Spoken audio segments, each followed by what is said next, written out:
की सब्जी में पूरा गरीब ससुराल। चलो अब रोहन की शादी हो जाएगी, फिर हमारी थोड़ी सी जिम्मेदारी कम हो जाएगी। अरे अभी कहाँ भाग्यवान, अभी तो बहुत कुछ बाकी है, बल्कि समझ नहीं आ रहा बाकी सब कैसे होगा। हाँ, रोहन बेटे के लिए जो लड़की देखी है, अच्छा है कि वो हमारी जानकारी में है और लड़की काफी संस्कारी है। बस ऐसे ही लड़की छोटे बेटे के लिए भी मिल जाए। रोहन की शादी प्रीति नाम की एक लड़की से तय हुई थी। दोनों ही घर की आर्थिक स्थिति काफी कमजोर थी। वहीं दूसरी तरफ प्रीति के घर में। प्रीति बेटा, क्या बात है, तुम इतनी उदास क्यों हो? देखो, शादी करके तो हर बेटी को जाना होता है, ये तो दुनिया की रीत है, इसे हम नहीं बदल सकते। मैं सबके लिए खाना लगा रही हूँ, तुम आकर खा लो। इतना कहकर सुनीता वहां से चली जाती है और उदास हुई प्रीति खुद से कहती है, बात यहाँ पर शादी की नहीं है, लेकिन जिस घर में मेरी शादी हो रही है वो भी हमारी तरह गरीब ही है। मैंने अपने मायके में भी गरीबी वाले दुख देखे हैं और अब ससुराल में भी वही सब देखना होगा। मेरे घर वालों ने मेरी ऐसी जगह शादी तय क्यों कर दी है? आखिर मेरी ही किस्मत क्यों इतनी फूटी है? प्रीति अपनी शादी को लेकर परेशान हो रही थी, क्योंकि उसकी शादी भी एक गरीब परिवार में ही हो रही थी और बचपन से उसने भी अपने मायके में गरीबी ही देखी थी। इस तरह दिन गुजर रहे थे और कुछ दिन बाद प्रीति और रोहन की मंदिर में शादी करवा दी जाती है। शादी के बाद प्रीति का घर में गृह प्रवेश करवाया जाता है। आओ बेटा, दाहिने पैर से कलश गिराकर घर में गृह प्रवेश करो। प्रीति का गृह प्रवेश हो जाता है। रात को सब थक गए थे तो सब अपने अपने कमरे में सोने चले जाते हैं, लेकिन घर में सिर्फ एक पंखा था। घर में कोई कूलर नहीं था, जिसकी वजह से उन्हें गर्मी में काफी परेशान होना पड़ रहा था। प्रीति बिस्तर पर लेटी थी और करवट बदल रही थी। उसे गर्मी की वजह से नींद नहीं आ रही थी। अरे यार, कितनी ज्यादा गर्मी है, इतनी गर्मी में तो नींद आना बिल्कुल मुश्किल है। अभी तो फिर भी अप्रैल की शुरुआत है और थोड़ी सी राहत है, लेकिन जब भरी मई और जून की गर्मी होगी तब यहाँ पर सब कैसे होगा? जैसे तैसे करके प्रीति भी रात को सो जाती है। अगले दिन सुबह उठकर वो सबसे पहले तैयार होती है और उसके बाद रसोई में खाना बनाने के लिए जाती है। मम्मी जी, आज खाने में क्या बनाना है? बेटा, अभी तो राशन खत्म हो गया है, घर में जो भी बचा है उसी से कुछ बना ले। इतना कहकर प्रीति रसोई में जाती है और वहां पर देखती है कि चावल भी खत्म हो गए थे और दाल का डब्बा भी खाली था। बस थोड़ा सा आटा बचा हुआ था और साथ में सब्जी के नाम पर सिर्फ एक आलू था। अब एक तो पहले से ही प्रीति का मूड खराब था और अब ये सब देखकर उसका मूड और ज्यादा खराब हो जाता है। उनके हालात तो बिल्कुल हमारे से भी ज्यादा खराब हैं। मेरे घर वालों ने भी मेरी जिंदगी बर्बाद कर दी, जो ऐसे घर में शादी करवा दी। इतनी गरीबी में रहना कोई आसान बात थोड़ी होती है। उसके बाद प्रीति शांति के पास आती है, जो चारपाई पर बैठी थी और हाथ पंखे से हवा कर रही थी। मम्मी जी, बस थोड़ा सा आटा बचा है और साथ में बस एक आलू ही बचा है। हाँ बेटा, तो सबके लिए गर्मा गर्म रोटी बना दे और एक आलू की पतली सी सब्जी बना दे, उसी के साथ सब लोग खा लेंगे। ये सब सुनकर प्रीति को और गुस्सा आ रहा था, लेकिन गुस्सा करने का कोई भी फायदा नहीं था। इसीलिए प्रीति चुपचाप जाती है और आटा गूंथना शुरू करती है। सब्जी बनाने के लिए तो सिर्फ एक आलू है, लेकिन क्या उसके लिए मिर्च मसाले हैं भी या नहीं? उसके बाद प्रीति उस एक आलू को अच्छे से धोने के बाद उसे छील लेती है और उसके बाद एक छोटा सा प्याज रखा हुआ था, उसे काट कर कढ़ाई में तेल डालती है, लेकिन तेल भी खत्म हो गया था। शाबाश, बस इसी चीज की कमी रह गई थी। उसके बाद प्रीति उस हल्के से तेल में ही प्याज को जैसे तैसे फ्राई कर लेती है और हल्की सी हल्दी, नमक, लाल मिर्च डालकर उसमें आलू डालकर उसमें बहुत सारा पानी डालकर उसे पकने के लिए ढक देती है। सब्जी बनने के बाद वो सबके लिए गर्मा गर्म रोटी बनाती है और उसके बाद सभी को खाना परोसा जाता है। ऐसा खाना खाकर किसी को भी अच्छा नहीं लग रहा था। आज भी हम ऐसा ही खाना खा रहे हैं, एक पतली आलू की सब्जी। पता नहीं हमारे घर की गरीबी कब जाएगी। हाँ बेटा, माफ करना, तुम्हारी पहली रसोई पर हमने ऐसा खाना बनवाया है, लेकिन क्या कर सकते हैं, ये हमारी मजबूरी है। मैं तो वही पतली दाल और एक आलू की सब्जी खाकर सच में परेशान हो गई हूँ। क्या हमारे घर में कभी कुछ अच्छा नहीं बन सकता? मुझे ऐसा क्यों लग रहा है कि मेरी सब्जी में एक भी पीस नहीं आया? पीस ही इतने छोटे हैं कि तुम्हें खाते हुए भी नहीं चला होगा, क्योंकि तुम इतनी बड़ी बाइट जो खाते हो। अब जैसा भी है चुपचाप खा लो, ज्यादा नखरे मत करो। बाकी सब बातें कर रहे थे और प्रीति किसी से कुछ नहीं कहती। वो चुपचाप खाना खा लेती है और उसके बाद बर्तन धोने के लिए बाहर चली जाती है। प्रीति चुपचाप घर के सारे काम खत्म कर लेती है और रोहन भी मजदूरी करने के लिए अपने काम पर चला गया था। गर्मी में काम करते हुए उसकी हालत खराब हो रही थी। हे भगवान, कितनी ज्यादा गर्मी है। लेकिन अभी तो गर्मी का कहर और ज्यादा बरसाना बाकी है। पता नहीं आगे आगे क्या होगा हाल मेरा। तभी पीछे से एक दूसरा आदमी उसे आवाज लगाता है। अरे रोहन, क्या सोच रहा है? जल्दी से सारी ईंट लेकर आना, हमें ऊपर सामान लोड करना है। उसके बाद रोहन कुछ ईंटों को लेकर अपने सर पर अच्छे से जचाकर रख लेता है। इस तरह वो अपना काम कर रहा था। शाम तक सारा काम खत्म होने के बाद आज की दिहाड़ी उसे मिल जाती है। पैसे लेने के बाद रोहन घर की तरफ जा रहा था और रास्ते में एक राशन की दुकान पर वो रुकता है। अरे भाई साहब, जरा 5 किलो आटा और 2 किलो चावल दे दीजिए। ठीक है, अभी देता हूँ, लेकिन क्या इसके साथ दाल नहीं देनी? अरे नहीं नहीं, दाल बाद में ले जाऊंगा। अभी ज्यादा जरूरी है कि रोटी और चावल खाने को मिल जाए। अब बात थोड़ी अलग हो गई है। रोहन वहां से आटा और चावल लेकर घर वापस आ जाता है और घर आने के बाद शांति ये देखकर कहती है, अरे बेटा, थोड़ी बहुत दाल भी लेकर आ जाता। माँ, अब प्रीति घर में आ गई है। पहले तो हम फिर भी 1-2 रोटी कम खाकर काम चला लेते थे, लेकिन अब ऐसा नहीं हो सकता। आज बिना दाल के काम चला लो, कल कब कुछ भी पता नहीं है, काम मिले ना मिले। आप एक काम करो, आज शीला आंटी से एक आलू मंगवा कर उसी की सब्जी बनवा लेना।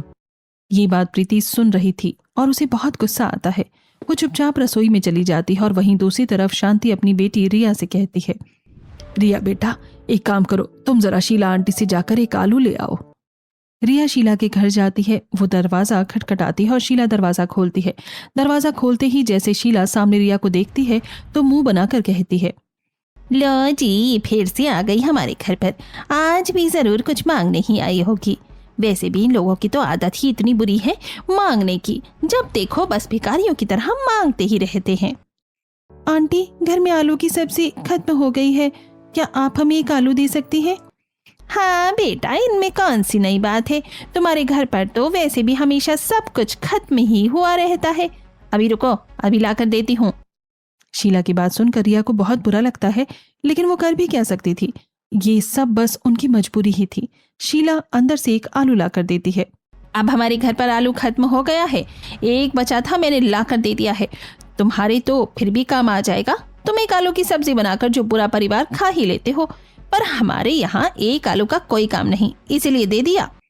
इतना सुनकर रिया घर वापस आ जाती है। घर आने के बाद रिया वो आलू प्रीति को दे देती है और आज फिर से प्रीति उसी एक आलू की सब्जी बनाती है। इससे अच्छा तो बाहर बैठकर भीख ही मांग लो। यहाँ पर भी भीख मांगने से कुछ कम हालात नहीं है हमारे।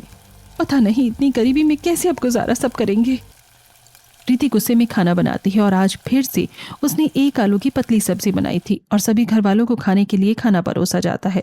सब खाना खा रहे थे तब आरव कहता है, मुझे ऐसा लग रहा है कि आज भी खाने में मुझे कोई आलू का पीस नहीं मिला। अरे बेटा, एक आलू की सब्जी में भला किस किस को पीस मिलेगा? बस सूखी रोटी खाई नहीं जाती, पानी के साथ लगाकर बस खा लो। रोहन बेटा, हो सके तो कल थोड़ी सी दाल और कोई सब्जी भी ले आना। ठीक है माँ। इस तरह सब गरीबी में अपना गुजारा बसर कर रहे थे और ऐसे ही करते करते कई दिन बीत जाते हैं। लेकिन ये सब देखकर प्रीति को बड़ा गुस्सा आता है। अब दिन ब दिन गर्मी भी बढ़ती जा रही थी, इसीलिए एक दिन प्रीति गुस्से में रोहन को कहती है, देखिए, एक तो गर्मी की मार और दूसरी गरीबी की मार, दोनों ही बहुत बुरी हैं। इस तरह मेहनत मजदूरी का काम करके हमें कुछ नहीं बचने वाला और ना ही हम ठीक से अपना गुजर बसर कर सकते हैं। मुझे तो लगता है कि आपको कोई और काम कर लेना चाहिए। लेकिन मैं इसके अलावा और कोई काम नहीं कर सकता, क्योंकि मैं ज़्यादा पढ़ा लिखा भी नहीं हूँ। मैं 12वीं तक पढ़ा था, लेकिन उसके बाद की मैं आगे पढ़ाई जारी नहीं की। मुझे बस यही मेहनत मजदूरी का काम मिलता है, वही करके बस घर का गुजारा कर रहा हूँ। हाँ, तो गुजारा भी कहाँ हो रहा है। एक तो इतनी भीषण गर्मी आग की तरह बढ़ती ही जा रही है, ना तो दिन में सुख चैन मिलता है और ना ही रात को चैन की नींद आती है। इस एक पंखे में क्या ही होगा। खाने में भी हम बस कभी दाल चावल, दाल रोटी या फिर आलू की पतली सब्जी में ही पूरा परिवार काम चलाता है। ऐसा भला कब तक चलता रहेगा। मैं इतनी गरीबी में नहीं रह सकती। पहनने के लिए ढंग के कपड़े भी नहीं हैं। तो अब तुम ही बताओ कि मैं क्या कर सकता हूँ। मेरे पास इसके अलावा ना तो कोई और चीज़ है और ना ही मुझे और कोई उम्मीद नजर आती है। आप तो कितनी आसानी से जवाब दे रहे हैं और आप लोगों ने तो बस गरीबी में रहने की आदत डाली है। मेरी मानो तो कोई अच्छी जगह काम ढूंढना शुरू करो। कुछ तो ऐसी जगह होगी जहां काम मिल जाएगा और पैसे भी ठीक होंगे। उसके बाद किसी से पैसे उधार लेकर मैं तो कहती हूँ कि इससे अच्छा खुद का अपना एक और बिजनेस शुरू कर लो। देखो, बिजनेस शुरू करना मेरे बस की बात नहीं है। अगर मैं बिजनेस में घाटा हो गया तो सारे पैसे डूब जाएंगे और ऊपर से कर्जा हो जाएगा वो अलग। इससे तो अच्छा है कि किसी का कर्जा नहीं देना, और अभी 2 सूखी रोटी खा रहे हैं वही बहुत है। इस तरह प्रीति और रोहन की थोड़ी सी बहस हो जाती है, लेकिन प्रीति को इतनी गरीबी में रहना बिल्कुल भी रास नहीं आ रहा था। इसी वजह से बस हमेशा उसका मूड खराब रहता था और वो ज्यादातर गुस्से में रहती थी। एक दिन प्रीति घर की साफ सफाई कर रही थी और रिया चारपाई पर बैठकर अपना फोन चला रही थी। वो रील देख रही थी। कितना स्वादिष्ट खाना आ रहा है फोन में, काश फोन से ही ऐसे खाना निकाल सकती मैं बाहर। तभी उसका फोन बुरी तरह से हैंग हो जाता है। अरे यार, ये फोन फिर से हैंग हो गया। इस फोन ने भी मेरा खून पी रखा है। जब देखो बस हमेशा या तो बंद हो जाता है या फिर इतनी बुरी तरीके से चलता है कि बस पूछो ही मत। मन करता है कि इसे भी कहीं फोड़ डालूं। एक तरफ रिया फोन की वजह से गुस्सा हो रही थी और उसे ऐसा देखकर प्रीति खुद से कहती है, एक तो खुद ही गरीबी में रहने की आदत डाली है और गरीबी से बाहर निकलने के लिए कोई कुछ करता भी नहीं है। ऊपर से सब चीजों के लिए बस शिकायतें करते रहते हैं। इससे अच्छा है कि कुछ काम करके मेहनत करके चीजों को ठीक किया जाए। प्रीति को बड़बड़ाते हुए सुनकर रिया कहती है, क्या हुआ भाभी, क्या आप कुछ कह रही थी? मैं कहाँ कुछ कह सकती हूँ, कुछ नहीं कह रही थी मैं तो। तभी शांति भी वहां पर नहा कर आती है। ओहो, अब नहाने के बाद थोड़ा अच्छा लग रहा है, वरना तो गर्मी के मारे जान निकली जा रही थी। तभी वहां पर एक पड़ोसन आती है। वो अपने बेटे की शादी का कार्ड लेकर आई थी। सरला घर के अंदर आती है, शांति को शादी का कार्ड देते हुए कहती है, ये लो, मेरे बेटे की शादी का कार्ड है और तुम सबको पूरे परिवार के साथ आना है। इस पर लिख दिया है विद फैमिली, सह परिवार, ठीक है ना? परसों का प्रोग्राम है, यही पास वाली वाटिका में किया है। ये तो बहुत अच्छी बात है, हम जरूर आएंगे। चलो, तुम्हें बहुत बहुत बधाई हो। अच्छा, चलते हो, अब बाकी सबको भी कार्ड देने हैं और बहुत सारा काम है। शादी के घर में भी समय का कुछ पता ही नहीं चलता। हाँ, सही कहा। ठीक है, तुम कर लो काम, अगर कुछ मदद की जरूरत हो तो हमसे कह देना। हाँ, शाम को गीत करने के लिए आ जाना। इनविटेशन देने के बाद वो पड़ोसन वहां से चली जाती है और शादी का कार्ड देकर रिया खुश होते हुए कहती है, चलो अच्छी बात है, कम से कम एक दिन तो ढंग का खाना खाने को मिलेगा। हाँ, शादी में तो अच्छा खाने को मिल ही जाएगा, लेकिन उसके लिए हमें वहां पर शादी का गिफ्ट भी तो लेकर जाना होगा। अब हम क्या करेंगे? मेरे पास एक आइडिया है। शांति एक सुंदर सा कांच का डिनर सेट लेकर बैठी हुई थी और ये देखकर प्रीति को बड़ा अच्छा लगता है और वो खुश होते हुए कहती है, मम्मी जी, ये डिनर सेट आप हमारे लिए लेकर आई हैं क्या? ये तो सच में बहुत सुंदर है। हाँ भाभी, ये बहुत सुंदर तो है, लेकिन इसे लाने के लिए हमारे पास पैसे कहाँ हैं? ये सेट मम्मी नहीं लेकर आई, ये तो बल्कि आपकी शादी में हमारी एक पड़ोस वाली आंटी ने दिया था। ओह अच्छा, कोई बात नहीं, किसी ने भी दिया हो, लेकिन ये बहुत सुंदर है। इसे हम यूज करेंगे तो कितना अच्छा लगेगा। वैसे भी सारे बर्तन पुराने और थोड़े खराब हो गए। नहीं बेटा, इसे हम इस्तेमाल करने के लिए खोलकर नहीं देख रहे हैं, इसे तो हम बस चेक कर रहे थे। इसे हम वापस पैक करके सरला के बेटे की शादी में लेकर जाएंगे। ये उनके लिए तोहफा हो जाएगा, क्योंकि हमारे पास तोहफा खरीदने के लिए इतने पैसे कहाँ हैं। ये बात सुनकर प्रीति का दिल टूट जाता है और वो काफी उदास हो जाती है। ओह अच्छा, तो ऐसी बात है। रिया बेटा, अब तुम अच्छे से इसे पैक कर दो। उसके बाद रिया और शांति मिलकर उसे पैक कर देते हैं और प्रीति रसोई में जाकर खाना बना रही थी। आज घर में थोड़ी सी दाल थी तो प्रीति आज सबके लिए पतली सी दाल बना देती है और साथ में गर्मा गर्म रोटी और थोड़े से चावल भी बना देती है। खाना बनाते हुए प्रीति सोच रही थी, अब चाहे कुछ भी हो जाए, हम इतने बुरे हालात में तो नहीं रह सकते और हमें रहना भी नहीं चाहिए। कल को हमारे बच्चे होंगे तो यहाँ पर कैसे रहेंगे?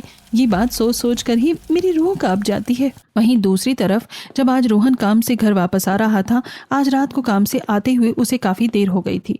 वो देखता है कि शाम को पूरा बाजार लगा हुआ है और वहां पर हर कोई अपने परिवार के साथ, कोई गोलगप्पे खा रहा था तो कोई मोमोज खा रहा था। काश मैं भी अपने परिवार के लिए कुछ खाने के लिए ले जा पाता, कितना अच्छा होता। सब कुछ अच्छा खाने के लिए हमेशा तरसते हैं। तब आगे रोहन जाता है तो देखता है कि सब गर्मी में ठंडी ठंडी आइसक्रीम खा रहे थे। रोहन आइसक्रीम लेने के इरादे से अपनी जेब से पैसे निकालता है, लेकिन उसमें सिर्फ 30 रुपए हैं, इसमें कुछ नहीं होगा। उसके बाद रोहन घर वापस आ जाता है और हाथ पैर धोकर वो सबके साथ खाना खाने बैठ जाता है। सब साथ बैठकर खाना खाते हैं। अब तो मैं सच में परेशान होने लगा हूँ। बस जल्दी से मेरा कॉलेज कंप्लीट हो जाए, उसके बाद मैं कहीं अच्छी जगह नौकरी करना चाहता हूँ, क्योंकि रोज ये दाल चावल और यही सब खाकर बहुत पक गया हूँ मैं। सिर्फ तुम ही नहीं, हम सब भी पक जाते हैं, लेकिन हर रोज इस तरह खाने में शिकायत करना बिल्कुल भी अच्छी बात नहीं है। कम से कम हमें पेट भर खाना तो मिल रहा है ना, वही बहुत बड़ी बात है।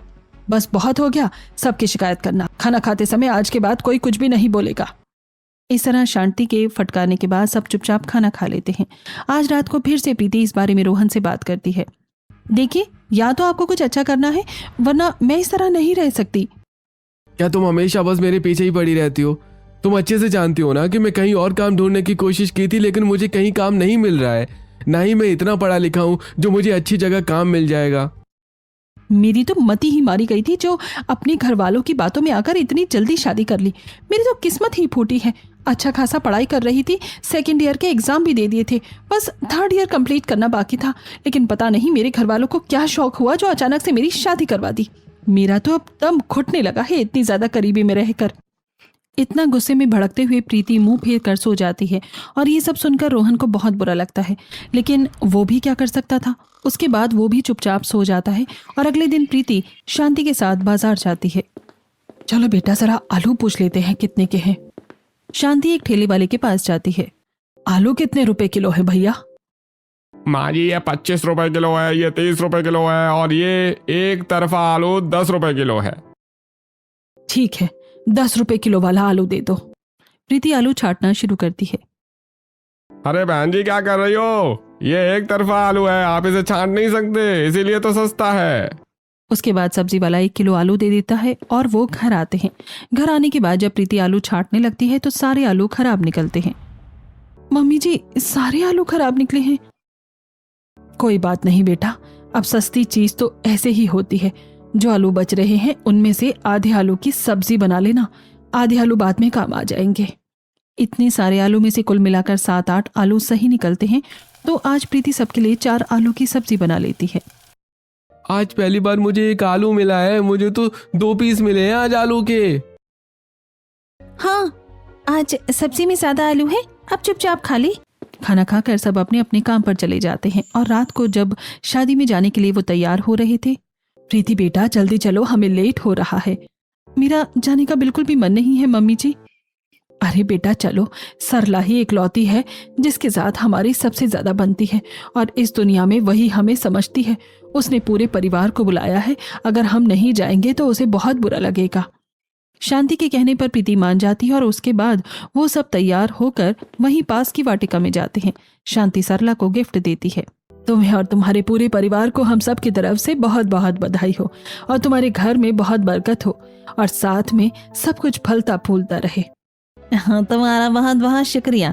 अब आप सब आराम से खाना एंजॉय कीजिए। उसके बाद पूरा परिवार खाना खाने के लिए वहां से चला जाता है और सब आज अच्छा खाना खा रहे थे। अरे बेटा, जरा 2 गुलाब जामुन और ला कर देना मुझे। आज इतने दिनों बाद स्वादिष्ट खाना खा रहा हूँ। ठीक है पापा, अभी लेकर आता हूँ। आरव सबके लिए और खाना लेकर आता है, गुलाब जामुन और आइसक्रीम भी लेकर आता है। इतने टाइम बाद आइसक्रीम खा रही हूँ, सच में आज तो मजा आ गया। खाना खाकर बड़ा अच्छा लग रहा है। सच कहूँ तो मम्मी, हम हर रोज इस तरह खाना खाने के लिए तरसते हैं। आज सच में इतना स्वादिष्ट खाना खाकर बड़ा अच्छा लग रहा है। इस तरह सब बड़े मजे से खाना खा रहे थे और उन्हें खाना खाते हुए देखकर शीला मुंह बनाते हुए दूसरी पड़ोसन से कहती है, देखो तो जरा कैसे भूखड़ों की तरह खाना खा रहे हैं।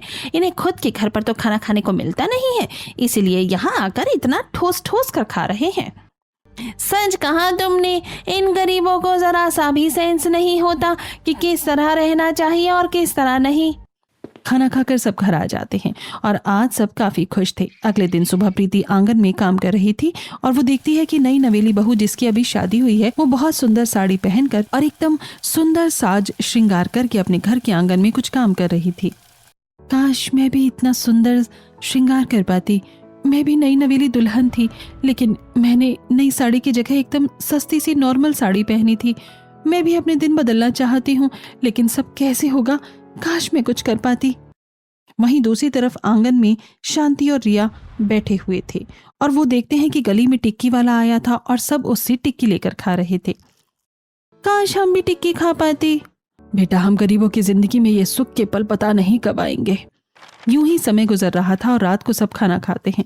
आज फिर से वही रूखा सूखा खाते हुए सब दुखी हो रहे थे, लेकिन कोई किसी से कुछ नहीं कहता क्योंकि सभी को मजबूरन ऐसा करना पड़ रहा था और कहकर भी क्या ही मिलना था। रात को सोने के लिए जब प्रीति बिस्तर झाड़ रही थी तब रोहन वहां आता है।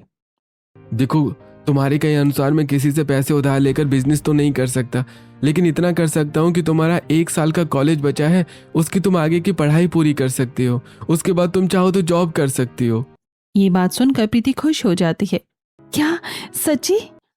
हाँ मुच्ची, तुम चाहो तो अपनी पढ़ाई को कंप्लीट करो और फिर जैसा तुम्हें ठीक लगे तुम वैसा कर सकते हो। ठीक है, मैं अपने परिवार की स्थिति को सुधारने के लिए कुछ भी करूंगी, क्योंकि मैं हर किसी को इस तरह छोटी छोटी चीजों के लिए तरसते हुए और साथ में परेशान होते हुए नहीं देख सकती। मुझे सरकारी नौकरी की तैयारी करनी है। इस तरह रोहन प्रीति को सपोर्ट करता है और अब उसकी आगे की पढ़ाई पूरी करवाता है। वहीं दूसरी तरफ अब रोहन के ऊपर थोड़ा सा लोड ज्यादा पड़ जाता है, इसीलिए वो 2 पार्ट टाइम जॉब करना शुरू करता है। शाम को वो एक ढाबे पर वेटर और बर्तन धोने का काम करने लगता है। अरे भाई जल्दी जल्दी हाथ चला, क्या इतनी आराम से लगा हुआ है? सिर्फ यही काम नहीं है, अभी और भी बहुत सारे काम हैं। जी मालिक, बस बर्तन साफ हो ही गए, अब बस इसके बाद सारा काम कर दूंगा मैं। एक तरफ रोहन मेहनत कर रहा था और वहीं दूसरी तरफ प्रीति ने भी कॉलेज में एडमिशन ले लिया और वो घर का सारा काम खत्म करके पढ़ने बैठती है। लेकिन घर का काम और पढ़ाई करना उसके लिए बहुत ज्यादा मुश्किल हो रहा था। ये सब देखते हुए शांति कहती है, बेटा तुझे घर का काम करने की जरूरत नहीं है, तुम अभी यहाँ पर अपने कमरे में आराम से पढ़ाई करो, रात का खाना मैं बना लूंगी। कोई बात नहीं मम्मी जी, आपको इस तरह परेशान होने की जरूरत नहीं है, मैं काम भी कर लूंगी। कहते हैं ना बेटा कि एक साथ 2 नाव पर सवार नहीं होना चाहिए। सरकारी नौकरी की बात नहीं मम्मी जी, आपको इस तरह परेशान होने की जरूरत नहीं है, मैं काम भी कर लूंगी। कहते हैं ना बेटा कि एक साथ 2 नाव पर सवार नहीं होना चाहिए। सरकारी नौकरी की तैयारी करना कोई आसान बात नहीं है। तुम मेहनत कर रही हो तो जी जान से मेहनत करो, अच्छे से कोशिश करो। और फिर अभी इतनी बुढ़ी कहाँ हुई हूँ मैं, अभी मेरे हाथ पैर चलते हैं, चिंता मत करो, मैं काम कर लूंगी। अपने परिवार से इतना सपोर्ट मिलने के बाद तो अब प्रीति और ज्यादा खुश हो जाती है। वहीं दूसरी तरफ जब सरला सभी के गिफ्ट खोल रही थी तब वहां पर शीला भी मौजूद थी। जरा दिखाओ तो शांति ने क्या तोहफा दिया है। सरला गिफ्ट खोलती है तो ये देखकर शीला हैरान हो जाती है। मुझे तो लगा ही था कि ये फटीचर क्या ही गिफ्ट दे सकते हैं, इन्होंने मेरा गिफ्ट तुम्हें पकड़ा दिया। एक तो मैं इतना महंगा गिफ्ट देकर आई थी, ऊपर से कदर भी नहीं है। कोई बात नहीं शीला, तुम्हें किसी के बारे में ऐसा नहीं बोलना चाहिए। किसी के घर के हालात उनके चाहने की वजह से खराब नहीं होते, उनकी खुद मजबूरी होती है। और फिर ये गिफ्ट उनका हो गया, अब उन्होंने किसी को इस्तेमाल करने के लिए दिया हो, चाहे खुद इस्तेमाल किया, उनकी मर्जी। हाँ हाँ, जब देखो हमेशा उनकी तरफदारी करती रहती हो। क्योंकि मैं जानती हूँ कि इंसान के हालात खराब होते हैं तो उस पर क्या ही बीतती है। आज रात का खाना शांति ने बनाया था और उसने खाने में आज लाल मिर्च की सूखी चटनी और साथ में 1 आलू की पतली सब्जी बनाई थी। लेकिन प्रीति अभी भी अपने कमरे में पढ़ाई कर रही थी तो शांति उसके लिए वहीं पर खाना लेकर जाती है। लो बेटा खाना खा लो, अगर तुम्हें किसी और चीज की जरूरत हो तो मुझे बता देना। जी शुक्रिया मम्मी जी, अगर आप काम करने में परेशान हो रही हैं तो मुझे बता देना, मैं आपकी मदद कर दूंगी। नहीं बेटा, काम करने के लिए रिया और आरव है, पर मैं खुद हूँ, मैं कर ही लूंगी काम, तुम बस अपना पढ़ाई पर ध्यान दो। इस तरह पूरा परिवार प्रीति को सपोर्ट कर रहा था। कुछ दिन बाद शांति जब बाजार जा रही थी तब उसे शीला मिलती है। वो देखती है कि शांति के हाथ में सिर्फ थोड़े से चावल और थोड़े से आलू हैं। हाँ तो शांति शॉपिंग करके आ गई। सुना है आजकल घर का सारा काम तुम कर रही हो। क्या हुआ, तुम्हारी बहू ने काम करने से मना कर दिया है क्या? नहीं, मेरी बहू आगे की पढ़ाई कर रही है, इसलिए मैं उसे कोई काम नहीं करने देती। अरे पढ़ानी ही है तो अपने बेटों को ही पढ़ा लेती। क्या तुझे भी कौन सा नया शौक चढ़ गया है? क्यों, क्या किसी घर की बहू नहीं पढ़ सकती? पढ़ सकती है, लेकिन तुम्हारे घर का कुछ अलग ही लगता है। देखो, जो बोलना है मुंह पर साफ साफ बोलो, इस तरीके से आधी अधूरी बात बोलने का कोई फायदा नहीं है। यही कि तुम्हारी बहू भी नौकरी करके क्या ही कर लेगी। अरे सरकारी नौकरी की तैयारी करना इतना आसान काम नहीं होता। शांति शीला की बात का कोई जवाब नहीं देती और चुपचाप वहां से चली जाती है। घर आते हुए ऐसे लोगों को मैं जवाब देना सही नहीं समझती, इन्हें तो समय खुद जवाब देगा। शांति को अपनी बहू पर पूरा विश्वास था और वहीं दूसरी तरफ प्रीति भी अपने घर वालों की जिंदगी बदलने के लिए पूरी मेहनत कर रही थी। 1 साल बीत जाता है और प्रीति की ग्रेजुएशन कंप्लीट हो जाती है। उसका अच्छा रिजल्ट आने पर सब लोग बहुत खुश होते हैं। बस ऐसे ही हमारा नाम रोशन करती रहो बेटा। और रिया, तुम भी अपनी भाभी से कुछ सीखो और मेहनत करो। सच कहूँ तो भाभी, आपके आने के बाद मेरी भी जिंदगी बदल गई है। अब मेरा भी पढ़ाई में मन लगता है, वरना पहले तो मुझे मोटिवेशन मिलती ही नहीं थी। हर कोई कहता था कि रिया अपनी बुक से कॉलेज के ग्राउंड में बैठकर पढ़ रही थी। कुछ लड़की वहां आती हैं। देखो तो जरा, मैडम पढ़ रही हैं। इसे लगता है कि ये इतना पढ़ेगी तो कोई IPS ऑफिसर बन जाएगी। कोई बात नहीं, बेचारी को अपनी ही अलग दुनिया में खुश रहने दो। लेकिन इस तरह इतनी आसानी से किसी की जिंदगी बदलती नहीं है। ऐसा कहकर वो रिया का मॉरल डाउन करते थे और रिया अक्सर उनकी बातें सुनकर परेशान होती थी। लेकिन अब मैं किसी के कहने पर कुछ नहीं सोचती हूँ और सिर्फ अपने ऊपर ध्यान देती हूँ। दुनिया का काम तो कहना ही है। वो खुद कुछ नहीं करते और दूसरों को सिर्फ हमेशा नीचा दिखाने की कोशिश करते हैं। इसलिए तुम्हें किसी के बारे में इतना सोचने की जरूरत नहीं है। इस तरह वो सब अपने अपने काम पर ध्यान देते हैं। रोहन भी अपने काम पर बहुत मेहनत कर रहा था। वो दिन में मेहनत मजदूरी करता है या उसे कोई भी काम मिलता है तो वो वही काम करता। रात को भी पार्ट टाइम काम करता और अब तो आरव ने भी एक्स्ट्रा पार्ट टाइम काम करना शुरू कर दिया था। एक दिन, अरे पगले, तू पार्ट टाइम काम क्यों कर रहा है? मैं कर तो रहा हूँ ना काम, तू अपनी पढ़ाई पर ध्यान दे। भैया, भाभी के एग्जाम होने वाले हैं और इस समय भाभी को पढ़ाना बहुत ज़्यादा ज़रूरी है। एक बार भाभी की नौकरी लग जाएगी तो फिर मैं अच्छे से पढ़ाई कर लूँगा। और वैसे भी अभी मेरे पेपर होने में काफ़ी समय है, तो अभी तो मैं कुछ समय आपकी मदद कर सकता हूँ ना। अक्सर प्रीति देखती थी कि किस तरह उसका पूरा परिवार उसे सपोर्ट कर रहा था। अभी भले ही वो गरीबी में गुजर रहे थे और उनके खाने में सिर्फ सूखी दाल चावल या सूखी रोटी के साथ एक पतले आलू की सब्जी ही खानी पड़ रही थी, लेकिन उन्होंने हार नहीं मानी, खासकर प्रीति ने, क्योंकि वो अपने घर के दिन बदलना चाहती थी। वो दिन रात पढ़ाई करती और खूब मेहनत करती। इस तरह 1 साल और बीत जाता है और आज प्रीति का एग्जाम था। मुझे बहुत घबराहट हो रही है। कोई बात नहीं बेटा, इस तरह घबराने की जरूरत नहीं है। तूने बहुत अच्छी तैयारी की है। मुझे पूरा यकीन है कि सब कुछ बहुत अच्छे से हो जाएगा। ले, दही चीनी खा ले, सब अच्छा होगा। प्रीति दही चीनी खाकर एग्जाम देने चली जाती है और उसका एग्जाम बहुत अच्छा होता है। अब वो घर के काम करने लगी थी। कुछ दिन बाद रिजल्ट आता है और रिया अपने पुराने फोन में रिजल्ट देख रही थी। एक तो ये फोन भी कितना ज्यादा हैंग होता है। बड़ी मुश्किल से रिजल्ट आता है और रिया देखती है कि प्रीति पास हो गई। पूरा परिवार खुश होता है। मुझे तो यकीन ही नहीं हो रहा। तुम्हारी मेहनत रंग लाई। अब तो भाभी ग्रैंड पार्टी बनती है। इस तरह अब परिवार के दिन अच्छे होने लगे और प्रीति अब नौकरी करने लग गई थी। शांति पड़ोस में लड्डू बांटती है। मुझे खुशी है कि सब अच्छे से हो गया और प्रीति की मेहनत रंग लाई। मुझे भी खुशी है कि मेरी बहू ने कर दिखाया। किसी ने कहा था कि ये सब मेरी बहू के बस की बात नहीं है और सरकारी नौकरी लेना कोई आसान बात नहीं होती, लेकिन उसने बिल्कुल सही कहा था। मेरी बहू ने बहुत मेहनत की और दिन रात एक करके इस मुकाम तक पहुंची है। इतना कहकर शांति मिठाई लेकर वहां से चली जाती है और शीला का मुंह बन जाता है। अब प्रीति जॉब करने लगी थी। 1 महीने के बाद जब सैलरी आती है तो उसने राशन मंगवाया। अब घर वाले बहुत खुश थे। आज शांति ने खाने में सबके लिए घिया की सब्जी बनाई थी। कितने टाइम बाद अच्छा खाना खाने को मिल रहा है। अरे अब तो अच्छा खाना खाने को मिलेगा और हमें भी बहुत अच्छा लगेगा। इस तरह परिवार वाले खुश हो जाते हैं। लेकिन वहीं दूसरी तरफ जहां पर प्रीति जॉब करती थी, उसकी एक सहेली, क्या कहा तुम्हारा पति मेहनत मजदूरी करता है? देखो, तुम्हारे पति का तुम्हारे साथ रहने का कोई स्टैंडर्ड नहीं है। मैं तो कहती हूँ उसे छोड़ दो और मेरी तरह कोई बिजनेसमैन आदमी ढूंढकर उससे शादी कर लो। लेकिन उन्होंने ही मुझे पढ़ाकर इस मुकाम तक पहुंचाया है। ओह, ये सब कुछ रियल लाइफ में अच्छा नहीं लगता। मुझे तो लगता है कि तुम्हें अपने स्टैंडर्ड के हिसाब से मूव ऑन करना चाहिए। कहीं ना कहीं सीमा की बातें प्रीति को खटकने लगी थी और आज रात को जब वो घर वापस आती है तो रोहन उसके लिए फूल लेकर आता है। देखो, तुम्हारे लिए फूल लेकर आया हूँ। मुझे नहीं चाहिए कुछ फूल, मैं थक गई हूँ, सोने दो मुझे।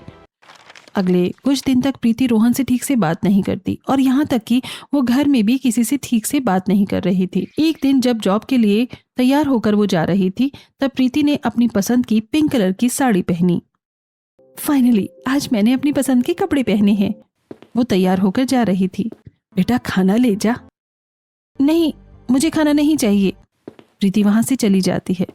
आजकल भाभी को क्या हो गया है? पता नहीं। प्रीति लंच में सीमा के साथ एक रेस्टोरेंट में खाना खाने जाती है, जहां पर सीमा के हस्बैंड का कॉल आता है। मैं अभी बात करके आती हूँ। सीमा बात करने बाहर आती है और जब बहुत देर तक वो वापस नहीं आती तो प्रीति उसे देखने जाती है। तुम मेरे साथ ऐसा कैसे कर सकते हो? इतना बड़ा धोखा कैसे दे सकते हो मुझे? मैं तुमसे परेशान हो गया हूँ, जा रहा हूँ मैं। ये सब देखकर प्रीति के होश उड़ जाते हैं और वो सीमा के पास आती है। हमें अमीर इंसान से ज्यादा उस इंसान के साथ रहना चाहिए जो हमारी इज्जत करे। प्रीति को एहसास होता है कि वो किसी और की बातों में आकर अपने इतने अच्छे परिवार को छोड़ने के बारे में सोच रही थी। शाम को जब वो घर जाती है तो देखती है कि शांति ने सबके लिए आज मटर पनीर और साथ में आम रस बनाया है। आजकल बेटा तेरा मूड ठीक नहीं रहता, इसीलिए तेरा फेवरेट खाना बनाया है। हाँ, और मैं भी तुम्हारे लिए एक नई साड़ी लेकर आया हूँ। इतना प्यार देखकर प्रीति इमोशनल हो जाती है और सबसे माफी मांगते हुए कहती है, मुझे माफ करना,